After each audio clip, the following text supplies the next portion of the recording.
right after the meeting, he reached out to me. He's like, "I'm an idiot," and I'm like, "All right, well, like, here's us growing through conflict." And he goes, "Why didn't anybody ever tell me?" Howdy, folks. Welcome to Thinking Outside the Bytes, a show where we dive deep into topics that are relevant to people in tech, but it's not always about the tech. Hey, Kirby, how's it going? Hey, Nick, it's going great. Thanks for asking.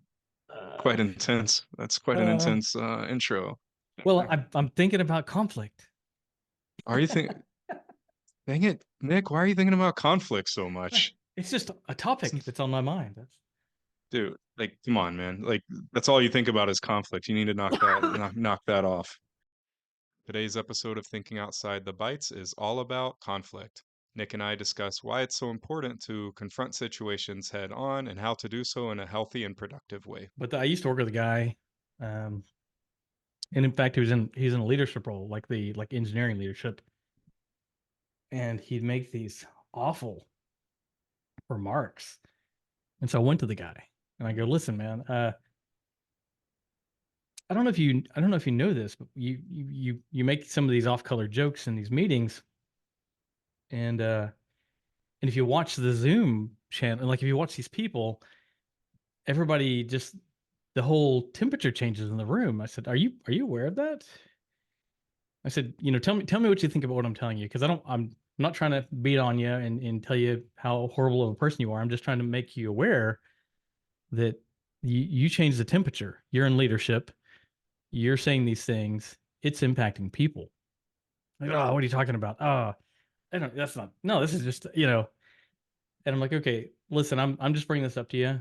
I'm trying to help you out. I'm trying, make it to where you can represent more of technical leadership as opposed to rodeo clown.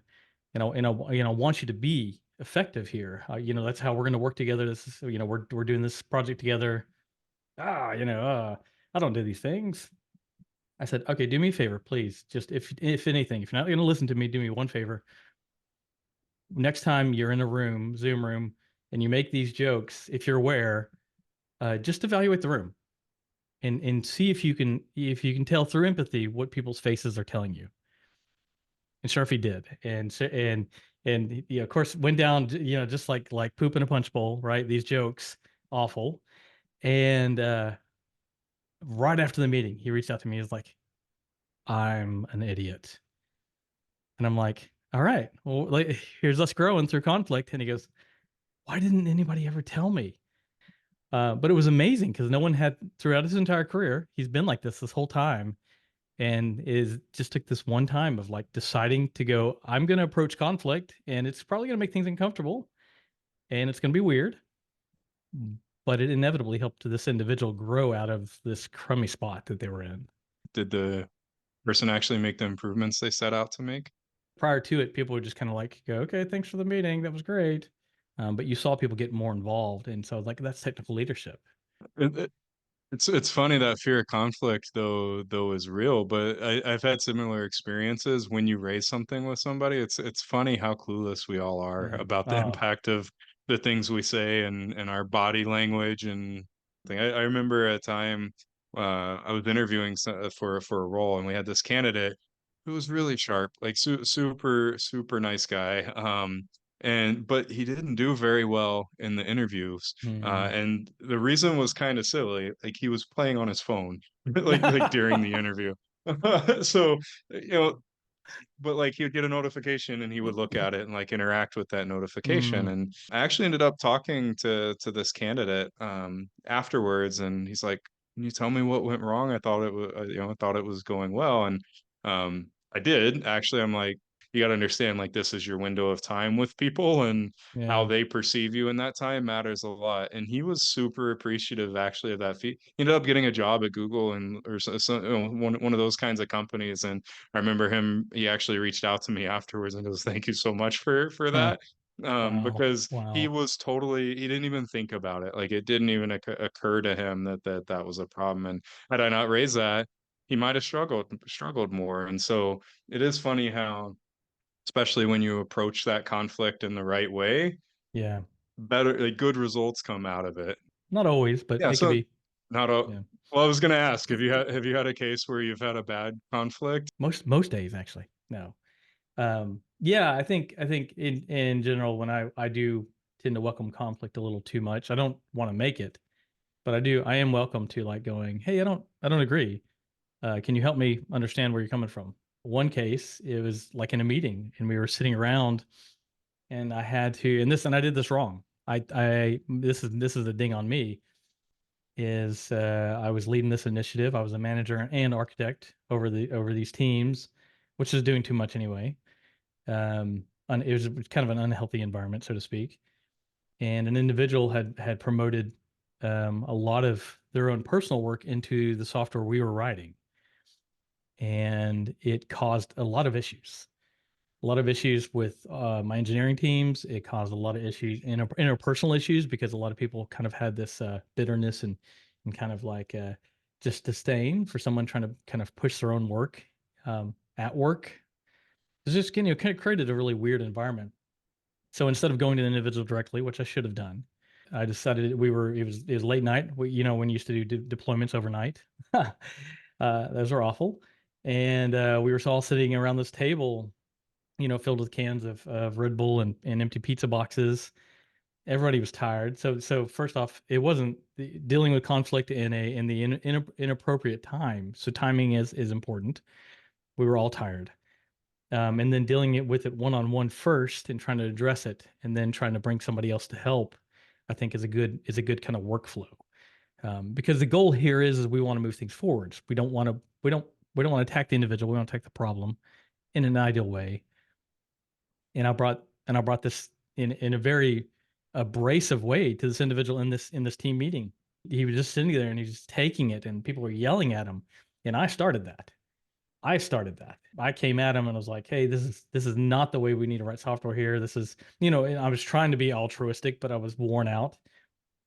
And this guy was just taking it on the chin, man, so hard. And again, me leading this team, these actually three teams, in such a way that now their sole purpose is to attack. They were unified 100%. So instead of being unified on solving the problem, they're unified on chastising this person. But I woke up the next day, and I just sat down and just, I am so sorry. I handled this completely wrong. I put you in a horrible anyway, just like trying to come back around and go, here's what I intended on doing, but this is what I did, and I got to own that. And I'm really sorry. I know that's probably damaged our relationship, and that's probably damaged us being able to work well together. But I want to restore trust, and I'm going to do that by owning this right now. So the net result was good ish. But that, the damage you can do by not doing it in an appropriate way and not doing it at an appropriate time is is monumental. So yeah, I screwed up really bad. It's making me remember some painful parts of my career actually. And like I grew up in Mm, an environment where you got told a lot, if you don't have anything nice to say, don't say mm, anything at all. Like you know that expression. So yeah. that was like a part of me for a long time, and so I would often be then averse to conflict. That will sometimes manifest in something that I think makes conflict far, far, far worse, which is Mm, waiting until it's so in your face and so bad that you no longer have the tools or the ability to handle it in a healthy way. So I have a few moments, like the least proud moments in my career have been where something has been like seething in me or something has been building that I kind of knew needed to be addressed, but I was hoping would work itself out in some way yeah. versus confronting it head on and confronting it early and confronting it when things were still like light and there's less tension Yeah. and less, I don't know, weight to it. But when you let things simmer for a long time, then that conflict is inevitably going to be far, far worse and far more personal and far less controlled. And like in all things, practicing Yeah. at conflict is really important and making it part of your everyday and part of an environment of trust. Because one of the other things I love this the book Five Dysfunctions of a Team. It's a great one to Oh yeah, read. great book. But Yeah, conflict can be Lencioni, right? yeah, yep. Conflict can be fantastic in an environment of trust. If you have an environment of trust and you have positive conflict that builds trust and so on, that's something that I think should be part of every team because you know the how else can a team be better than the individuals? Hmm. It's when like you're not like one like-minded team that everybody thinks the same exactly as everybody else. It Yeah. works when there's differences of opinion, differences of approach, differences of background, and that people are able to bring what they bring to the table. And when people are bringing different things to the table, there's going to be conflict, and that's something you're going to have to figure out how to manage and deal with. And if you let things simmer, you let things like go on too long, then sometimes it's not really recoverable. Yeah. So like thinking back to that example with that person you had meant you mentioned earlier, like if you had brought those things up earlier in the process Yeah. before it blew up, do you think that would have gone differently? Yeah, it's funny because what comes to mind is, I don't know who said this, but it's if you allow, your the thing you're cooking to simmer long enough, it'll burn. And I have learned a great deal of respect over the many years that we've been in this industry, for people who can keep short accounts. I wish I would have learned that earlier. Like keeping short accounts, as in going, "Hey Kirby, I got a problem with you, man, dude. This thing that happened, what was that all about? I feel I know you weren't attacking me, but what happened here and here and here." That's keeping short accounts, right? Like right after it happens, take a moment, breathe, and then go to the individual. Uh, yeah, it would have been much different. The net result was, he took it so hard. He took it really hard, and that influenced the way the team treated and responded to him. No matter what in terms of like owning it, because I owned it in front of the team too. We had a scrum stand up the next day. I was like, "Listen, y'all, I was completely out of line. Here's why." And even with all of that, there was there's no recompense, right? Like it didn't heal the situation, and over time he just became completely disillusioned, and he ended up kind of leaving, getting kind of fired. And I hated that because I knew that I believe I was the match point for that, right? I was the tipping point for getting that all started. I wish I would have done it completely differently.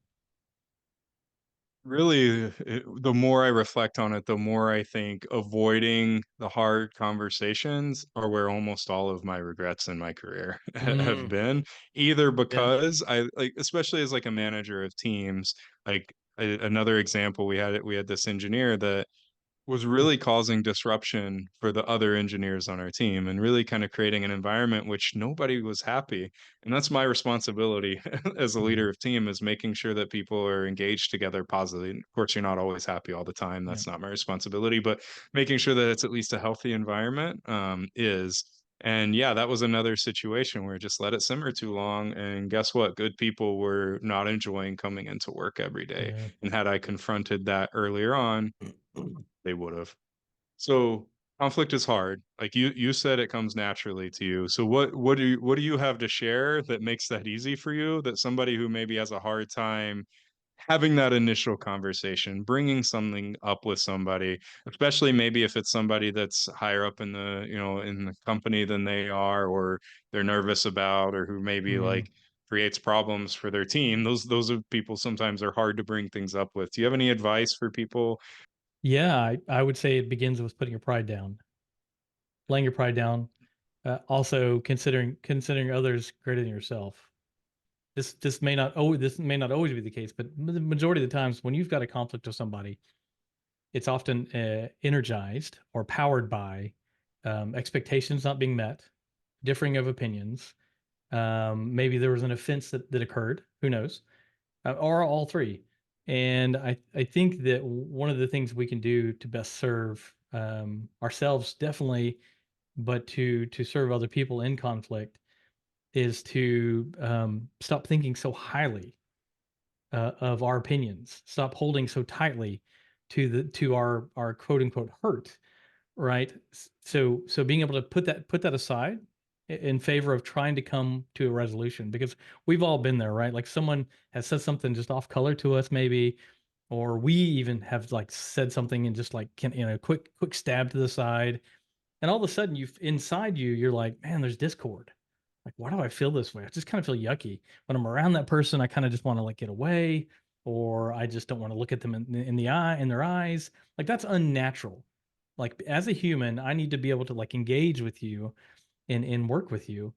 And if I can't if your presence or my presence around you causes discomfort, you need to address that. And so that's part of that laying down your pride, Mm, putting yourself kind of aside in a way to go, oh, in order for us to be better, both of us to learn and grow, I need to set this idea of like discomfort aside. I need to set this idea of me being so important that my discomfort overrides trying to resolve the situation. That's what I think. That's where it begins. Because once you do that, this idea of a conflict and walking up to somebody, because I've literally seen some engineers break out into hives mm. because they've come to me and gone, "Hey, I've got this problem with this individual." I'm like, "Oh, have you talked to that person yet?" No, I haven't. Great. I will coach you in that, but I'd really like to see you go to this person and just talk to them. Once they engage the person, you see this composure just begin to change and melt away. Yep. That's laying your intensity down, like just putting it to the side and going, "Oh yeah, I'm here to solve a problem, not hurt somebody's feelings." Like, we always tell ourselves the worst possible story about how things are going to go, and so, like, I play those things out in my head, like, how's this gonna go? What are they gonna say? And then you invent this whole thing, and you imagine Yeah. it's gonna be far, far worse than it always is, but, like, back to your example earlier, the person had no idea they were causing a problem, Yeah. right? Like, Totally. and so you in your head are imagining all the ways that this person has bad Yeah. intentions, like, Yeah. they're doing this on purpose because they're a jerk, or like they're just so hard to work with, or they don't care what I think, or whatever. When the reality, okay, maybe that's the case sometimes. I have Yeah. I have worked with that kind of person before, but 9 times out of 10, like, everybody kind of wants to be liked to some degree, and Yeah. when you go to talk to them about that, if they really understand that they're causing a conflict, they don't want to be doing that. No, like, very few people get excited about causing like bad Right. conflict, or causing issues with other people, and so that story that you tell yourself about how that conversation's gonna go Yeah. and how everything's gonna blow up and it's gonna get worse, and how am I gonna come in the next day after we have this, like, go at it, and it's all Mhm. gonna go terrible. 9 times out of 10, it Yeah. doesn't. Like, I've been through a lot of these situations and worked with a lot of people who have, like, confronted others, on these things. It's always better. Like, Yeah. almost every single time, the situation gets better, if only for the fact that you vented your frustration. Like, even that little bit of, like, Yeah. you're able to say it out loud versus the story you tell yourself inside Yeah. of your head, just like vocalizing it, you as an individual feel better, and then that other person probably has a perspective on it that you don't have Yeah. either, and, like, you're gonna maybe learn about yourself in that situation too, that it's probably not all on them, and there's probably a chunk of this, like, bad situation that's also your fault, and you need to be Yes. open to that also, and seen so many times where Mm. people that aren't getting along, they just go in a room and hash it out, and out the other side, they're both Yeah. happier for it. Yeah. Usually Yeah. closer too. Right? Yeah.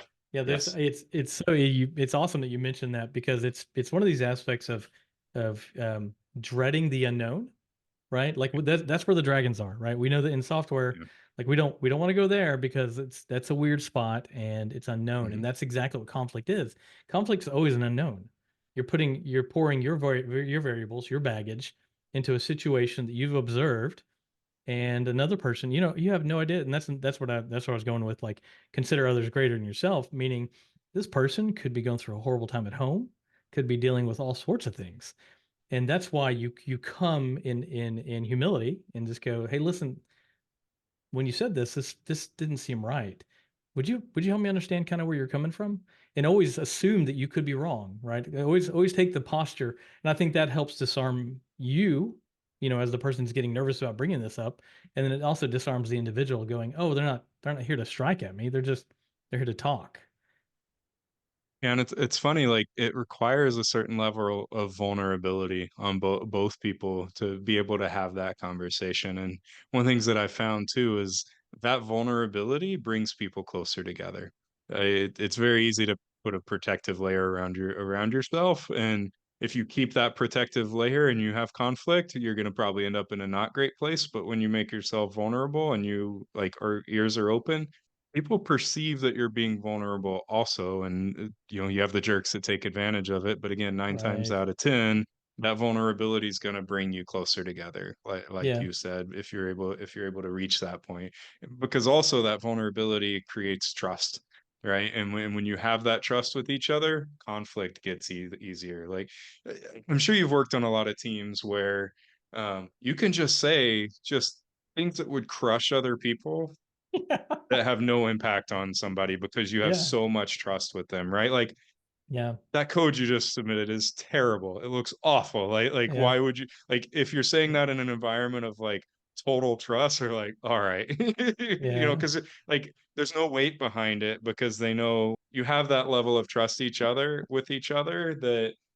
everybody, it's going to be more productive. It's going to be faster. You're going to get better results from it. Yeah. Yeah. We call those But yeah, control A delete moments where yeah, yes. we had a team. I've been on some fantastic teams, 100%. And there was one that was so close that it got to the point where we were instead of just even asking or bringing it up, we would just control A, select it all and delete it Oh wow. and rewrite it and then submit a PR, and it would obviously end up in laughter and a pretty funny pairing session. But that's how close the team was. They're like, "Hey, this isn't Yeah, serving a purpose." yeah. And I will say to what you just remarked, there have been situations when again my interest in observing and engaging in some healthy conflicts has been really tenuous, right? Where if I in a meeting I go and I'll just because I just say this because I'm like, hey, I don't agree with that. That, like you said, you were saying that if you have a lot of trust, that's so welcomed, right? People are like, oh well, tell me why you don't agree, and we just move in. But for a team or a group of people who are not used to that type of candor and ease with working through things, that could be really off-putting. Yeah, And I've had to learn over time. I can't just say, hey, I don't agree with that. yeah, I what I have to do is I have to say, hey, I don't agree with that. Can you help me understand your perspective here? Because I might be wrong. I might be missing something, or and be genuine, right? Don't be a yeah, jerk about it. Don't be like, I might be wrong, yeah, but I'm yeah, not. No, yeah. just like I might genuinely, be hey, wrong, but no tests. yeah, yeah, Maybe that's not such a good right. thing. I mean, No maybe I'm test. wrong. Maybe I'm Yeah. wrong about it, but Hey, let's you let's know, both agree that you're wrong, but we can come from a yeah, I care. yeah, right, right. No, I care so much about you to tell you how wrong you are. So yeah, yeah, exactly. No, like all things, I think again it comes down to that trust, right? yeah, Like yeah, real trust, not fake, but real, like born through getting to know each other, having healthy conflicts, being there for each other, good and bad. yeah, Doing, because the other thing is that that feedback and that conflict can result in that person getting better and that person, yep, like, again, addressing things that help them. And so that is another example, I think. We talked last time about feedback and that being positive for people. It's kind, right? So can yeah, conflict be if the intent is positive, yeah, but behind it. It's books yeah. like Radical Candor and some of those Hmm, out there that I think it's a do a good good one. job kind of It's a kind of good one. covering this, as well as Five Dysfunctions. Yeah. But both good books to read. Yeah, so leaning into that, so real quick, just to kind of put a cap on this, when you don't have that trust with an individual, and something seems off to you, which you'll know will generate conflict. How do you what are kind of some easy steps to kind of walk up to that? When you're approaching that conflict, don't think about it in this person's done something bad, and the way of addressing this Yeah. conflict is fixing that person and fixing that situation.